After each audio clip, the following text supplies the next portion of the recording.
মানুষের জীবনে সবসময় কিছু না কিছু ঘটে চলেছে। কখনো ভালো কিছু ঘটে, আবার কখনো দুর্ঘটনা ঘটে। এবার যখনই কোনো দুর্ঘটনা ঘটে, মানুষ ঈশ্বরের কাছে প্রার্থনা করে যে হে ঈশ্বর, আমাকে রক্ষা করুন, এই বিপদ থেকে আমাকে উদ্ধার করুন। বা সে সেই সমস্ত দোষ চাপিয়ে দেয় নিজের প্রারব্ধ, নিজের ভাগ্যের ওপর। কিন্তু যদি আপনি গভীরভাবে ভাবেন, তাহলে প্রত্যেক দুর্ঘটনা, বাধা এবং বিপদ আপনার জীবনে শুধু একটাই উদ্দেশ্য নিয়ে আসে, আপনাকে আরো যোগ্য করে তোলার জন্য। যদি আপনাদের একটা উদাহরণ দিই, বর্ষার ঋতুতে যখন প্রচন্ড মাত্রায় বৃষ্টি পড়ে, ছাদ থেকে জল পড়তে থাকে, তখন আপনি নিশ্চিত করে নেন, স্থির করে নেন যে এবার আমি এই ছাদকে নতুন করে বানিয়ে তুলব, আরো শক্তিশালী বানিয়ে তুলব, আরো দৃঢ় বানাবো। আপনার জীবনে যখন কোনো অসুখ করে, তারপর আপনি জীবনে আরো সাবধানী হয়ে যান, আরো সতর্ক হয়ে যান, স্থির করে নেন যে এটা যেন দ্বিতীয়বার না হয়। ঠিক কিনা? এই বিপদ, এই দুর্ঘটনা, এই সংকট, এগুলো জীবনে আসবে আপনাকে আরো শ্রেষ্ঠ করে তোলার জন্য। এবার এটা আপনার ওপর। আপনি একে ভাগ্যের পরিহাস বলে মনে করবেন, নাকি ঈশ্বরের সংকেত মনে করবেন, যিনি আপনাকে আরো শ্রেষ্ঠ করে তুলতে চান। সিদ্ধান্ত আপনারই। আসুন আর আমার সাথে ভালোবেসে বলুন, রাধা রাধা। এই সংসারে যখনই দুজন মানুষ একত্রিত হয়ে কোনো সমস্যার বিষয়ে আলোচনা করেন, তখন হয় সবার শেষে কোনো না কোনো সমাধান বের করেন, বা কোনো না কোনো বিবাদ করেন। এই বিবাদ হলো মনুষ্য জীবনের সব থেকে বড় ঝামেলা, সব থেকে বড় সমস্যা। ভেবে দেখুন, এই বিবাদ কেন হয়? তখনই হয় যখন বার্তালাপ ঠিকমতো হয় না। আর বার্তালাপ ঠিকমতো কেন হয় না? কারণ বেশিরভাগ সময় মানুষ একটাই ভুল করে বসে। সামনের মানুষের কথা শোনেন, কিন্তু তার উত্তর দেবার জন্য, তার কথার মর্ম বোঝার জন্য নয়। কিন্তু যেদিন থেকে, যে মুহূর্ত থেকে আপনি এটা শিখতে শুরু করে দেবেন যে আমি অপরের কথা শুনব, কিন্তু সেটা বোঝার জন্য, তাকে উল্টে জবাব দেবার জন্য নয়, সেদিন থেকেই বিবাদের সমাপ্তি ঘটবে আর বার্তালাপ স্পষ্ট হয়ে যাবে। দেখুন, হয় সামনের মানুষের কথা বুঝতে শিখুন, বা নিজের বক্তব্য ভালোভাবে সামনের মানুষটাকে বুঝিয়ে বলুন। বার্তালাপ নাকি বিবাদ, আপনি কোনটা চান? সিদ্ধান্ত আপনার। আসুন আর আমার সাথে ভালোবেসে বলুন, রাধা রাধা। অনেক সময় আমাদের মনেই ভাবনা আসে যে আমাদের নিরীহ স্বভাবের সুযোগ নিয়ে এই সংসারের মানুষ শুধু আমাদের দুঃখই দেয়। কতবার এমন মনে হয় যে আমরা সবাইকে সাহায্য করার জন্য এগিয়ে যাই, আর সকলে আমাদেরই দোষ দেয়। অনেক সময় এমন মনে হয় যে আমরা শুধুই সৎকর্ম করি, সকলের ভালো চাই, কিন্তু সকলে আমাদেরই বিষয়ে খারাপ কথা বলতে থাকে। দুঃখ হয়, কিন্তু আমাদের এটা ভেবে দেখা উচিত যে মানুষ আম গাছের গায়ে পাথর ছোড়ে, শাল গাছের গায়ে পাথর কেন ছোড়ে না? কারণ এই আম গাছে পাওয়া যায় মিষ্টি এবং সুস্বাদু ফল। অন্যদিকে শাল গাছ থেকে আমরা কি পাই? শুধুই কাঠ। তাই যদি আপনাকে কেউ কথা শোনায়, আপনাকে কোনো কিছুতে বাধ্য করার চেষ্টা করে, আপনার বিষয়ে অনুচিত কথা বলে, তাহলে নিশ্চয়ই আপনার মধ্যে এমন বিশেষ কিছু আছে যা তাদের মধ্যে নেই। নিজের মধ্যে আত্মবিশ্বাস বাড়িয়ে তুলুন, ধন্যাত্মক ভাব আনুন, সৎকর্ম করতে থাকুন। কোনো কটুতা এই মনে প্রবেশ করতে দেবেন না। এই মন সুপ্রসন্ন হয়ে বলবে, রাধা রাধা। এই হলো এক আম গাছ, আর খুব যত্ন সহকারে আমি এটা বড় করেছি। প্রথমে বীজ বপন করেছি, তারপর সিঞ্চন করেছি, তারপর এর থেকে অঙ্কুর বেরিয়েছে, তারপর দিন প্রতিদিন আমি এতে জল দিয়েছি। আস্তে আস্তে ওর পাতা বেরিয়েছে, তারপর ও একটা গাছের আকার ধারণ করেছে। এইভাবেই যদি প্রতিদিন আমি ওর দেখাশোনা করি, তাহলে নিশ্চিত রূপে এর শিকড় আরো দৃঢ় হবে এবং একটা বিশাল গাছের আকার ধারণ করবে, যার থেকে কিছু ডাল জন্ম নেবে, আর তাতে আমি পাবো কিছু মিষ্টি সুস্বাদু আম ফল। এবার আম তো সকলের প্রিয়, সকলের পছন্দের ফল, সকলে খেতে চান। কিন্তু আম পাওয়ার জন্য আগে আপনাকে সেই গাছের যত্ন নিতে হবে। যদি আপনি গাছ লাগিয়ে তারপর ভুলে যান, তাহলে সেই গাছের কি হবে? তার অস্তিত্বটাই মুছে যাবে, তাই না? আমাদের সম্পর্কগুলো কিছুটা এরকমই হয়। যদি সম্পর্ক জুড়ে আপনি ভুলে যান, তাহলে তার অস্তিত্বই মুছে যাবে। তাই শুধুই সম্পর্ক গড়বেন না, তাকে পালনও করুন। নিশ্চিত রূপে আপনার এই সম্পর্করূপী বৃক্ষের ডালে আনন্দের মিষ্টি সুস্বাদু আম ফল নিশ্চয়ই পাওয়া যাবে। তাহলে প্রত্যেক দিন প্রত্যেক সম্পর্ক পালন করুন, তার থেকে আনন্দ লাভ করুন। এই মন ভালোবেসে বলবে, রাধা রাধা। হাস্য, হাসি জীবনে অত্যন্ত মূল্যবান হয়। কথায় আছে যে হাসি এবং হাস্য আমাদের জীবনে ওষুধের মতো কাজ করে, আমাদের সুস্থ রাখে, আমাদের জীবনের অনুভূতিগুলিকে আরো সুন্দর করে তোলে। কিন্তু প্রত্যেক ওষুধের মতোই এর সাথেও এটাই হয়। প্রত্যেক ওষুধ সঠিক সময়ে, সঠিক মাত্রায়, সঠিকভাবে গ্রহণ করতে হয়। যদি এরকম না হয়, তাহলে এই ঔষধও শরীরের ক্ষতি করে দিতে পারে। এবার আপনি ভাবতে পারেন, হাসি থেকে কিভাবে ক্ষতি হতে পারে? আপনি যদি অন্য কারোর উপরে হাসেন, তাহলে হয়তো তার মনে কষ্ট হতে পারে, তার অন্তরের মিত্র হয়তো শেষ হয়ে যেতে পারে, আর অন্তরের শত্রু জেগে উঠতে পারে। কিন্তু এটাই যদি আমরা সকলকে সাথে এনে সকলের সাথে হাসি, তাহলে হয়তো আমাদের অন্তরের এই হৃদয়ের ভেতরে লুকিয়ে থাকা যে শত্রু, তা শেষ হয়ে যেতে পারে, আর অন্তরের বন্ধুসত্তা প্রকাশিত হতে পারে। ঠিক কি না? এবার আপনাকে উদাহরণ দিই। যখন দ্রৌপদী দুর্যোধনকে নিয়ে হেসেছিল, তখন তা মহাভারতের সৃষ্টির কারণ হয়েছিল। কিন্তু সেইখানেই যখন পার্থ আর মাধব একসাথে বসে মৃদুমন্দ হাসতেন, তখন ধর্ম স্থাপন করা হয়েছিল। তা আপনি কি চান? কাউকে নিয়ে হেসে তাকে আঘাত করতে চান, নাকি সকলকে একসাথে এনে তাদের হাসিয়ে তুলে ধনাত্মক প্রভাব ফেলতে চান? সিদ্ধান্ত আপনার। আসুন আর আমার সাথে ভালোবেসে বলুন, রাধা রাধা। সিংহ। কথায় আছে সিংহ হলো বনের রাজা। কিন্তু যখন সিংহের তথা বনের রাজার খিদে পায়, তখন তাকেও বাইরে এসে কর্ম করতে হয়।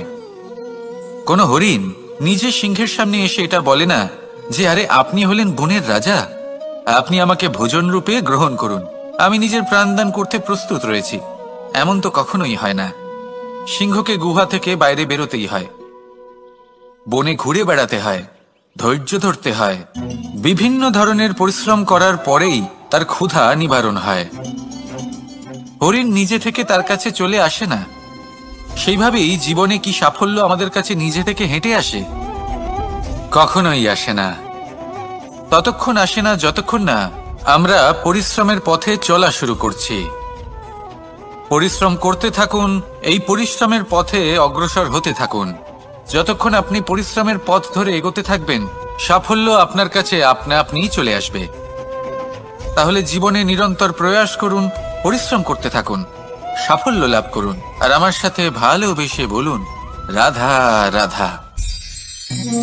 জীবনে ক্ষমা চাওয়া তাও কিছুটা সহজ, ক্ষমা করতে পারা অত্যন্ত কঠিন। ক্ষমা দুই অক্ষরের এই শব্দ হতে পারে, কিন্তু অত্যন্ত বড় এই শব্দ, অত্যন্ত গুরুত্বপূর্ণ এই শব্দ। কখনো কখনো অন্য কাউকে ক্ষমা করে দেওয়া তাও কিছুটা সহজ কাজ, কিন্তু নিজেকে ক্ষমা করতে পারা অত্যন্ত কঠিন হয়ে দাঁড়ায়। অতীতে যদি আমাদের এমন কোনো ভুল হয় যে কারণে আমরা নিজেকে ক্ষমা করতে পারি না, অনেক সময় এমন কিছু ভুল করে বসি যে বিষয় শুধু আমরাই জানি, কিন্তু আমরা নিজেকে ক্ষমাই করতে পারি না, আর আমাদের বিকাশ সেখানে স্তব্ধ হয়ে যায়। কারণ যদি আপনি ক্ষমা করতে না শেখেন, নিজেকে ক্ষমা যদি না করতে পারেন, তাহলে তা আপনার জীবনের সব থেকে বড় বাধা হয়ে দাঁড়াবে। সেই জন্য জীবনে অবশ্যই শিখুন যে কিভাবে নিজেকে ক্ষমা করতে হয়, আর শিখুন যে আগের করা ভুল আবার কি করে না করা যেতে পারে। এই মন হালকা হবে আর প্রসন্ন হয়ে বলবে, রাধা রাধা। আপনি কখনো কোনো সরোবরের দিকে তাকান, যার জল হলো শান্ত, স্থির। আপনি স্পষ্ট দেখতে পাবেন সেই সরোবরের তলদেশে কি রয়েছে। তাতে সাঁতরে বেড়াচ্ছে সুন্দর মাছ, চকচকে কিছু পাথর, স্বর্ণরূপী বালি, সবই আপনি দেখতে পাবেন।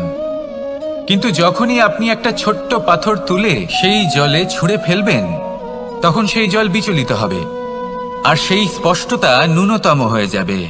তারপর কিছুই স্পষ্টভাবে দেখা যাবে না। এই ঘটনা মানুষের সাথেও ঘটে।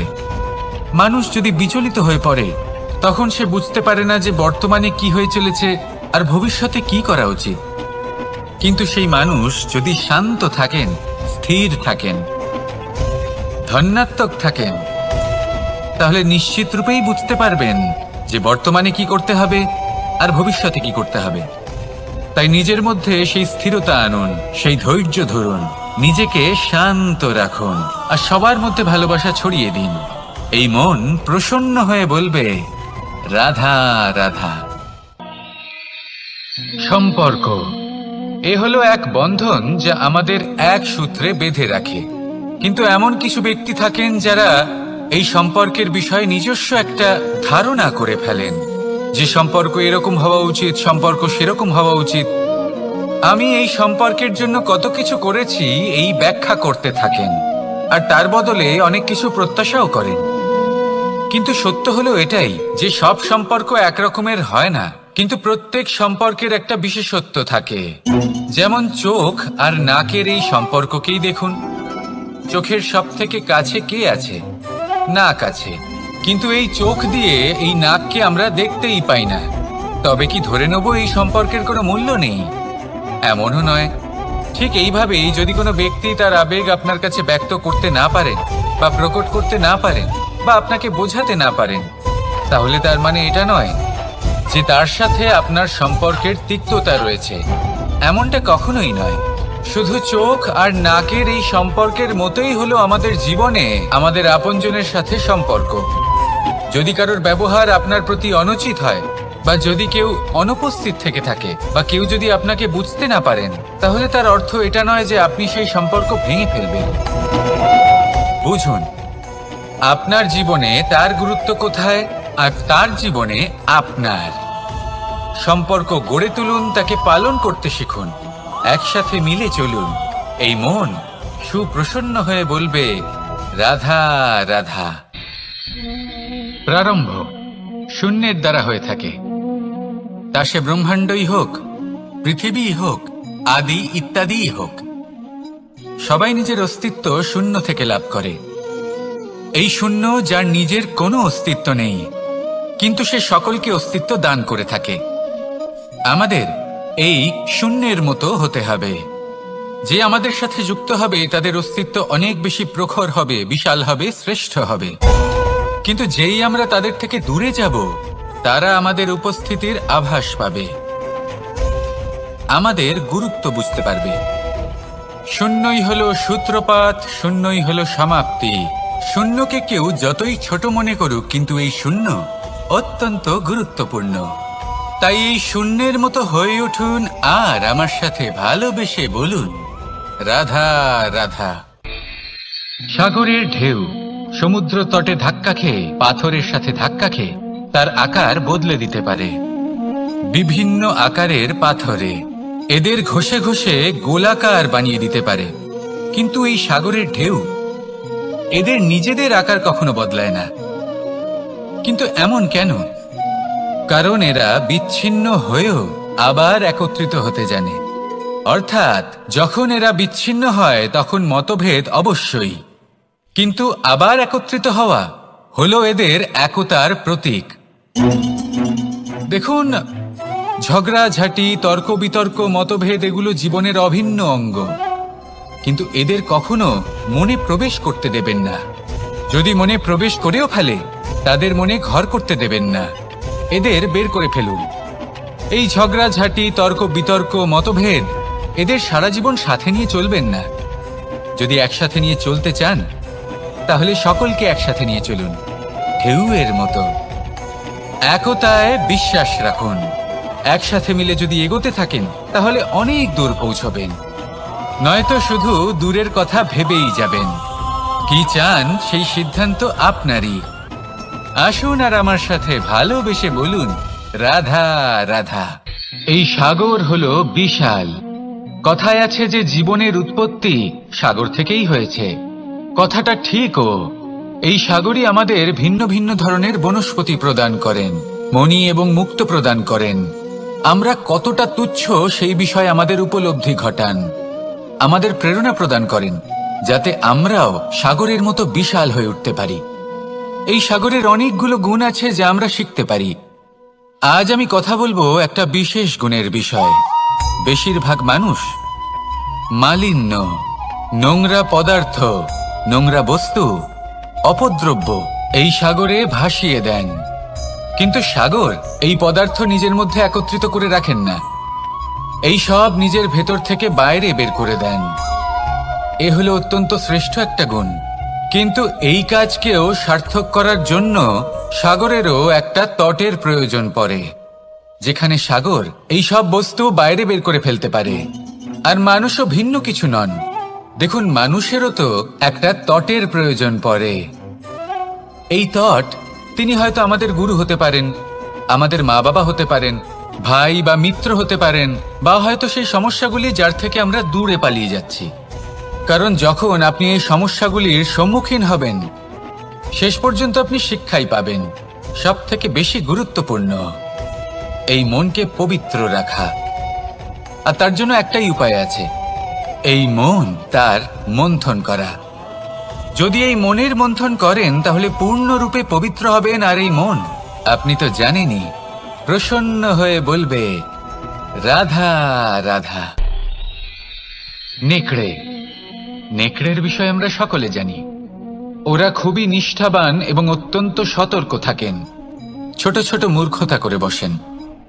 এনারা হাড় চিবোতে খুব ভালোবাসেন, কিন্তু চিবোতে চিবোতে এদের মাড়ি ছড়ে যায়, সেখান থেকে রক্তপাত হতে থাকে। সেই রক্ত ওনারা পান করেন, আর ওনাদের মনে হয় এই রক্ত হাড় থেকেই পাচ্ছেন। ওনারা ভাবেন যে এই হাড় চিবিয়ে আমরা আনন্দ লাভ করছি, কিন্তু আসল সত্য হলো এটাই যে ওনারা নিজেদেরই ক্ষতি করছেন। আমরা মানুষ, আমাদের সাথেও এমনটাই হয়। কখনো কখনো ভুলবশত আমরা এমন কোনো কাজ করি আর আমাদের মনে হয় যে আমরা বাইরে থেকে আনন্দ লাভ করছি, কিন্তু সত্য হলো এটাই যে আমরা শুধুই ক্ষতিগ্রস্ত হচ্ছি। এটা হলো খুব বড় একটা শিক্ষা যা আমাদের শেখা উচিত। তা হলো এটা যে আমাদের বোঝা উচিত যে কখন আমরা লাভবান হচ্ছি আর কখন ক্ষতিটাকেই লাভ বলে মনে করছি। এই শিক্ষা যদি আপনি প্রাপ্ত করতে পারেন, তাহলে এই সংসারে আপনার থেকে বেশি প্রসন্ন আর কেউ থাকবেন না। তাহলে আসুন আর আমার সাথে ভালোবেসে বলুন, রাধা রাধা। মানুষের জীবনে তিনটি গুণ অত্যন্ত প্রয়োজনীয়: শ্রদ্ধা, বিনম্রতা, যোগ্যতা। যদি জ্ঞান লাভ করতে চান তাহলে শ্রদ্ধার প্রয়োজন, যদি মান লাভ করতে চান তাহলে স্বভাবে বিনম্র হওয়া প্রয়োজন, আর যদি মনোবাঞ্ছিত স্থান লাভ করতে চান তাহলে যোগ্যতার প্রয়োজন। বিষয়টা সহজ। শ্রদ্ধা আপনাকে জ্ঞান দেবে, নম্রতা আপনাকে মান, আর যোগ্যতা উচিত স্থান দেবে। কিন্তু যদি আপনি এই তিনটি গুণ সম্মিলিত করেন তাহলে এমন কিছু লাভ করবেন যা এই সব কিছুর থেকে অনেক ঊর্ধ্বে। সম্মান।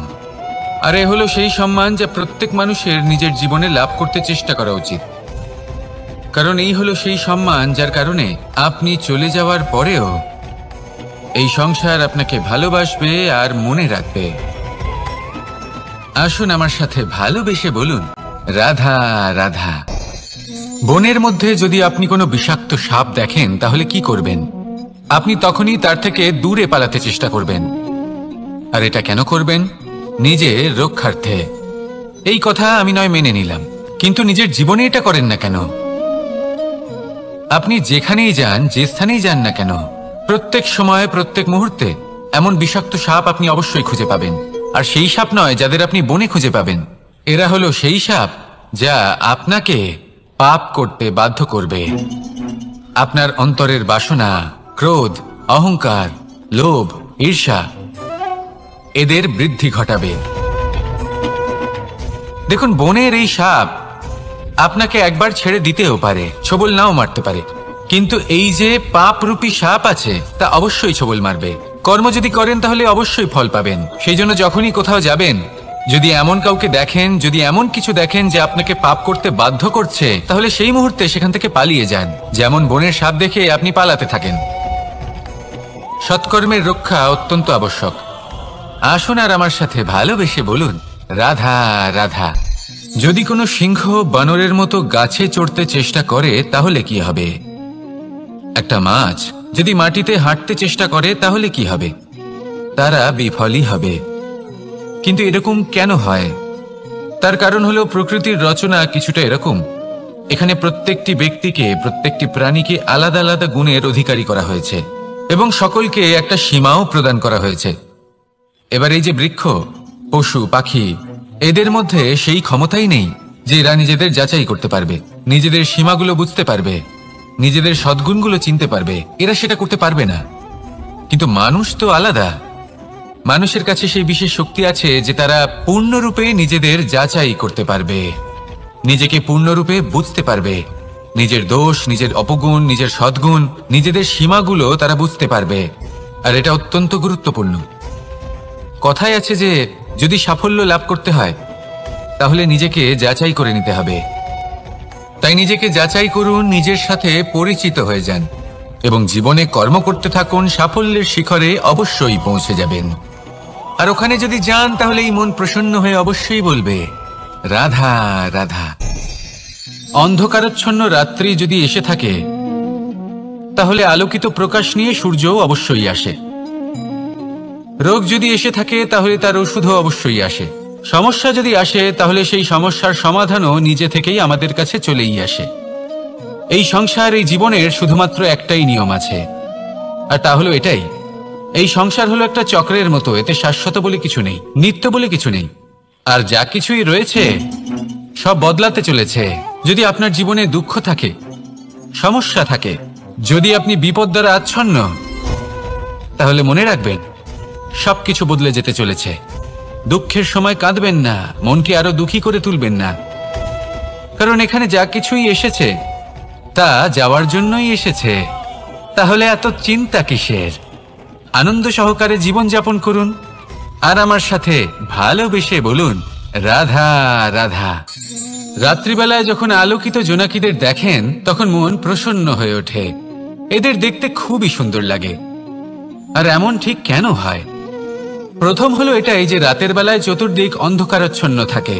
এমত অবস্থায় যদি আমরা কোথাও একটু প্রকাশ দেখি তাহলে সেটাই আশার কিরণের ন্যায় মনে হয়।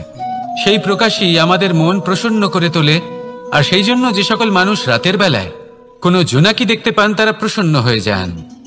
এবার কখনো কখনো জীবনে আমাদের মনে হয় যে চতুর্দিকে শুধুমাত্র অন্ধকারই হয়ে আছে। প্রত্যেকেরই তা কখনো মনে হয়। আর তখনই আমাদের নিরাশ হলে চলবে না, আমাদের দুঃখী হলে চলবে না। সেই সময় আমাদের খুঁজতে হবে নিজেদের আশেপাশে, চতুর্দিকে, আর কোথাও না কোথাও আমরা প্রকাশ অবশ্যই দেখতে পাবো, আশার একটা কিরণ অবশ্যই দেখতে পাবো। কেউ এমন একটা কর্ম করেন যেটা দেখে আমরা প্রেরিত হয়ে যাই। আর এমন কোনো কর্ম যদি আপনারা করেন তাহলে সেই কর্ম আপনার মনকে প্রসন্ন ভাব, আনন্দ এবং ভালোবাসা দ্বারা ভরিয়ে তুলবে। আপনার অন্তরে সেই অন্ধকারের অন্ত করবে, দুঃখেরও অন্ত করবে।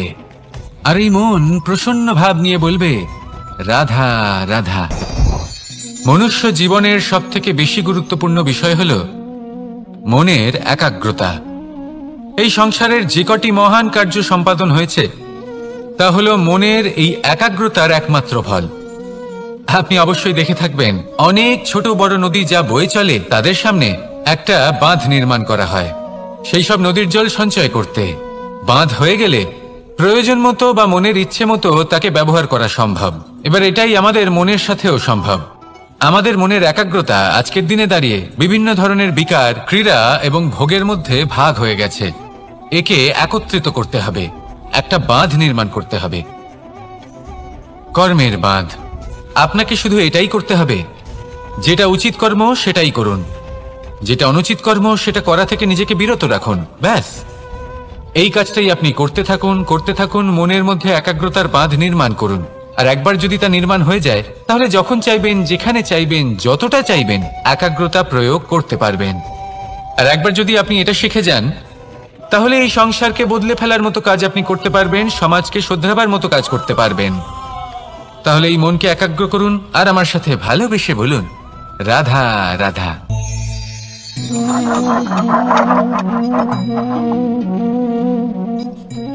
কোনো ব্যক্তিকে নিশ্চয়ই দেখেছেন যিনি নিজে কাঠ কাটার এই কাজে নিপুণ এবং অভিজ্ঞ। এবার আপনারা দেখবেন যে তার মনোযোগ সমস্ত কাঠের ওপর থাকে না, তার মনোযোগ থাকে শুধুমাত্র একটা কাঠের ছোট্ট একটি অংশের ওপর, যেখান থেকে তার টুকরো করা হচ্ছে। কিন্তু সেটা উনি কেন করেন? যদি এটা উনি না করেন তাহলে সেই কাঠ সঠিক পদ্ধতি এবং তাড়াতাড়ি কাটা যাবে না। জীবনেও তাই হয়ে থাকে। আপনি হয়তো কোনো লক্ষ্য স্থির করেছেন বা পথ নির্বাচন করেছেন বা কাজ স্থির করেছেন যেটা আপনি করেই ছাড়বেন। তাহলে নিজের সম্পূর্ণ মনোযোগ শুধুমাত্র তার উপর কেন্দ্রীভূত করুন। যদি আপনার মন এদিক ওদিক তাকাতে থাকে, অস্থির হয়ে পড়ে, বিচলিত হয়ে পড়ে, যদি তা হয়ে থাকে তাহলে আপনি অবশ্যই অসফল হবেন। তাই কর্মঠ থাকুন, নিরন্তর কর্ম করতে থাকুন এবং পূর্ণ মনোযোগ দিয়ে নিজের কাজ করুন। নিজের পথে অগ্রসর হন বা নিজের লক্ষ্য প্রাপ্ত করতে চেষ্টা করুন। তারপর দেখুন কি হয়, কিভাবে উচিত পথে এবং তীব্র গতিতে আপনার লক্ষ্য আপনার কাছেই পৌঁছে যায়। আর আপনার এই মন প্রসন্ন হয়ে বলে, রাধা রাধা। কখনো কোনো নদীকে দেখেছেন? একই আকার, একই স্থান, শুধু প্রবাহিত হতে থাকে। এর মধ্যে কখনো কোনো অপদ্রব্য ফেলে দেখুন, দেখবেন সেটা বেশিক্ষণ সেখানে থাকে না। সেটা নদীর সাথে বইতে থাকে আর বয়ে যেতে যেতে সাগরে সমাহিত হয়ে যায়, আর শেষ পর্যন্ত সাগর সেটাকে তটে ফেলে দেয়। কিছুটা এমন হওয়া উচিত আমাদের বিচারধারাও। এক স্থানে তা স্থগিত হওয়া উচিত নয়, এটা সবসময় প্রবাহমান হওয়া উচিত। তবেই আমাদের চেতনা, আমাদের মূল্যবোধ এবং আমাদের স্মৃতি, এই তিনটি শ্রেষ্ঠ থাকবে। আর এটাই হলো পুকুর এবং নদীর মধ্যে পার্থক্য। নদীতে জল সবসময় বয়ে চলে, সেই জন্য পবিত্র থাকে, শুদ্ধ থাকে এবং পরিষ্কার থাকে। আর সেখানে এই পুকুরের তলদেশে সব জমা হতে থাকে, আর সেই জন্য তা অপবিত্র হয়ে যায়। তাই সবসময় এই বিচারধারা প্রবাহমান রাখুন। যদি মনে কোনো ভাবনা চলে আসে, সেখানেই থেকে যায় এবং বিদ্যে থাকে, তাহলে তা বের করে দিন, তাকেও বয়ে যেতে দিন, এবং তার যা উত্তর হবে তা সময়ের সাথে আপনার সামনেই চলে আসবে। শুধুই নদীর মতো প্রবাহমান হন আর আমার সাথে ভালোবেসে বলুন, রাধা রাধা। এই সংসারে সাফল্য লাভ করার জন্য জ্ঞানের প্রয়োজন হয়, পরিশ্রমের প্রয়োজন হয়, দৃঢ় নিষ্ঠার প্রয়োজন হয়, নিরন্তর চেষ্টা করা প্রয়োজনীয়। কিন্তু আরো কিছু আছে যা অত্যন্ত প্রয়োজনীয় এবং গুরুত্বপূর্ণ। তা হলো ভালো বন্ধু। তাদের থাকা অত্যন্ত প্রয়োজনীয়। যদি ভালো বন্ধু থাকে তাহলে সময় এলে তারা ঢাল হয়ে আপনাকে সুরক্ষা করবেন। সময় এলে অস্ত্রের মতো শত্রুকে সংহারও করবেন। যদি তিনি জ্ঞানী হন, তাদের মধ্যে সদ্গুণ থাকে, তাহলে এই সব গুণ আপনার মধ্যেও প্রবেশ করবে। তাহলে সাফল্যের জন্য ভালো বন্ধু পাওয়া অত্যন্ত প্রয়োজনীয়। কিন্তু শুধু বন্ধু কেন, ভালো শত্রুও থাকা প্রয়োজনীয়। এবার আপনি ভাববেন, এ আমি কি বললাম? যদি আপনার জীবনেও ভালো অর্থাৎ শক্তিশালী শত্রু থাকে, তাহলে আপনিও শক্তিশালী হতে থাকবেন। এই শত্রু আপনাকে প্রেরিত করবে আরো বেশি শক্তিশালী হয়ে ওঠার। কখনো কোনো হরিণকে দেখুন, তীব্র গতিতে দৌড়তে থাকে। কেন তীব্র গতিতে দৌড়য়? এই কারণে নয় যে কোথাও তার জন্য মধুর ঘাস অপেক্ষা করে রয়েছে, না। সে এই কারণে তীব্র গতিতে দৌড়য় কারণ সেটা না করলে তার পেছনে একটি সিংহ আছে যে ওকে নিজের ভোজন করে ফেলবে। তাই জীবনে বিপদ, সংকট, এই সবকিছুও হলো অত্যন্ত গুরুত্বপূর্ণ। তার সম্মুখীন হতে শিখুন আর আমার সাথে ভালোবেসে বলুন, রাধা রাধা। আমরা সবাই ফল খাই, কিন্তু আমাদের সেই ফলই প্রিয় হয় যে পরিপক্ক হয়ে ওঠে, যেটা নম্র হয়, আর যে ফল অনেক বেশি মিষ্টি আর সুস্বাদু হয়ে থাকে, যাদের রঙে বাহার দেখা যায়। সেইভাবে জীবনে আমরা নানান মানুষের সাথে পরিচিত হই, কিন্তু সেই মানুষই আমাদের মন ছুঁয়ে যায় যারা বিনম্র স্বভাবের, যাদের বাণী খুব মধুর, যাদের অন্তরে আত্মবিশ্বাসের একটা তেজ, একটা রং দেখা যায়। এবার এমন ব্যক্তি আমরা কি করে হব? ঠিক সেইভাবেই যেমন একটা ফল রোদ, বর্ষা, শীত, বায়ু, এই সকল সংকটময় পরিস্থিতির সম্মুখীন হয়ে পরিপক্ক হয়ে ওঠে, সেইভাবেই মানুষ সংকটময় পরিস্থিতির সম্মুখীন হয়ে পরিপক্ক হয়ে ওঠেন। যদি এই সংকটের সম্মুখীন হন তাহলে অভিজ্ঞ হবেন, আর এই অভিজ্ঞতাই শিক্ষা দিয়ে যাবে। এই অভিজ্ঞতা আমাদের শিখিয়ে দেয় যে আমাদের বিনম্র থাকতে হবে। অহংকার করে কোনো লাভ নেই। মধুর বাণীর যে কি মূল্য তা আমরা শিখতে পারি। এই অভিজ্ঞতাই আমাদের বুঝিয়ে দেয় যে উচিত অনুচিত কোনটা, আমাদের দৃষ্টিভঙ্গি তৈরি করে, আর এই দৃষ্টিভঙ্গি দ্বারা আত্মবিশ্বাস জাগ্রত হয়। সেই জন্য জীবনে কখনো বিপদ থেকে দূরে পালাবেন না, সেগুলোর সম্মুখীন হন, অভিজ্ঞতা লাভ করুন, তার থেকে শিক্ষা লাভ করুন, এইভাবেই পরিপক্ক হবেন। আসুন আমার সাথে ভালোবেসে বলুন, রাধা রাধা। ধন সঞ্চয় করা সম্ভব, আর সেই জন্য ধন সব থেকে বেশি মূল্যবান সম্পত্তি নয়। এবার আপনি বলবেন, আমি কি বলছি? এই ধন খুব মূল্যবান, আমরা সকলে অর্জন করতে ব্যস্ত।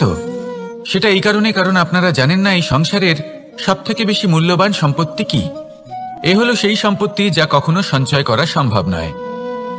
আপনার কাছে যতই ধন থাকুক তা দিয়ে আপনি স্বাস্থ্য লাভ করতে পারেন, বাড়ি কিনতে পারেন, আদি ইত্যাদি, কিন্তু আপনি যতই ধনী হন না কেন, ফেলে আসা দিনের একটা মুহূর্ত আপনি লাভ করতে পারবেন না।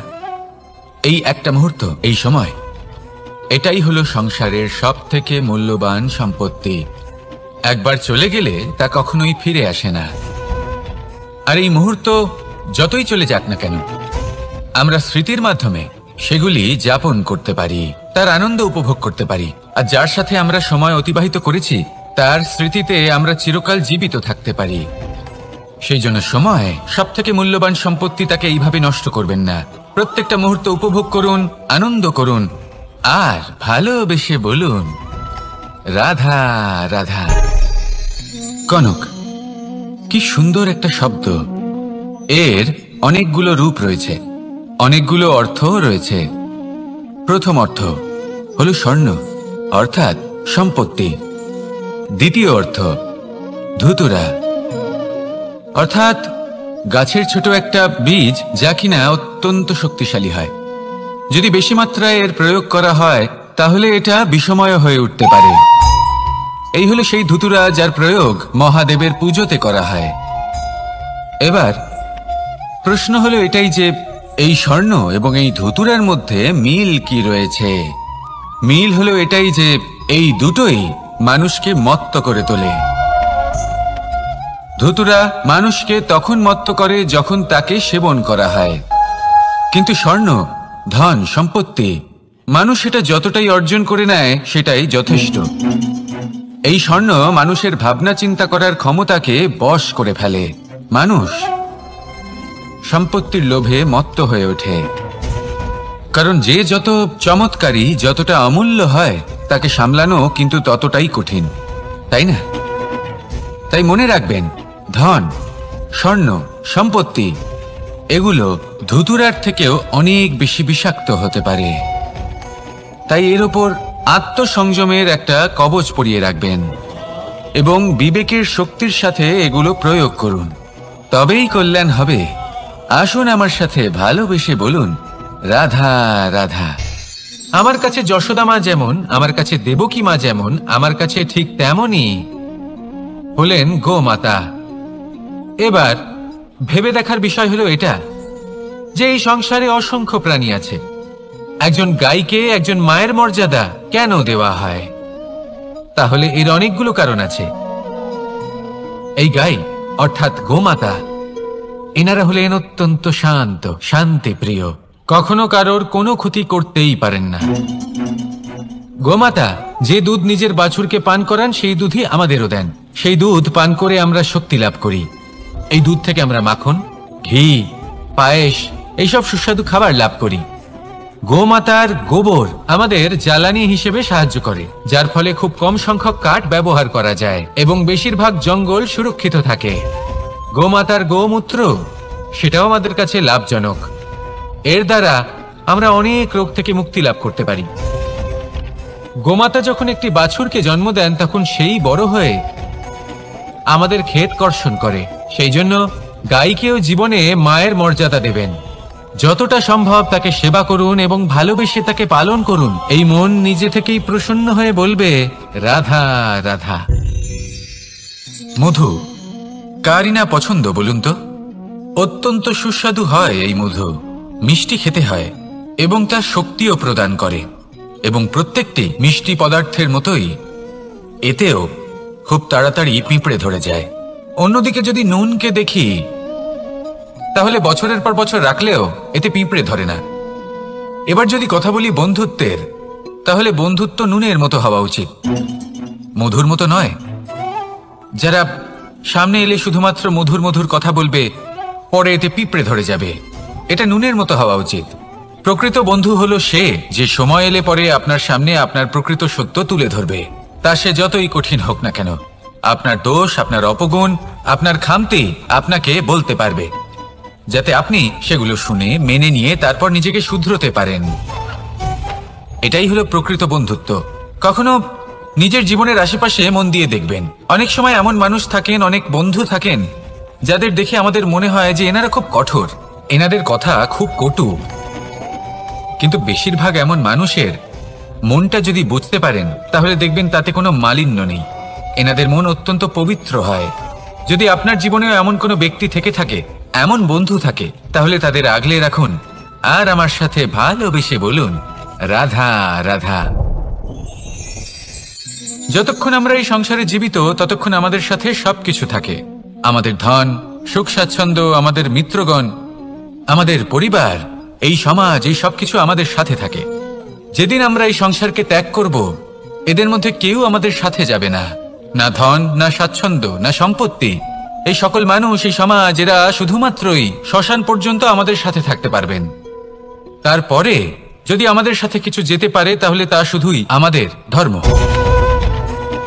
আর এই সংসারে আমরা নিজেদের যে সুনাম রেখে যাই সেটা সম্ভব শুধুমাত্র কর্মের দ্বারা। সেই জন্য সংসারে যতদিন পর্যন্ত জীবিত আছেন, যদি কিছু অর্জন করতে চান তাহলে ধর্ম অর্জন করুন, ধর্মের বিষয়ে স্পষ্টতা অর্জন করুন এবং কর্ম অর্জন করুন। এটাই হবে আপনার অতীত এবং এটাই হবে আপনার ভবিষ্যৎ, এবং এটাই সকলকে প্রেরণা প্রদান করবে। আসুন আমার সাথে ভালোবেসে বলুন, রাধা রাধা। অসুখ। এমন কোনো মানুষ আছেন এই সংসারে যার অসুখ করে না? প্রত্যেক মানুষ কখনো না কখনো অবশ্যই অসুস্থ হয়েছে, তার এই শরীর রোগের শিকার অবশ্যই হয়েছে। এবারে দেখুন, এই রোগ আসে আবার এই রোগ চলেও যায়, কিন্তু সেই রোগ আমাদের কষ্ট দিতে কেন সক্ষম হয়? কারণ হলো স্বচ্ছতা। যদি এই স্বচ্ছতা শরীরে না থাকে তাহলে মানুষকে শারীরিক কষ্ট পেতেই হবে। ঠিক সেইভাবেই অত্যন্ত প্রয়োজনীয় হলো এই স্বচ্ছতা যেন মনেও থাকে।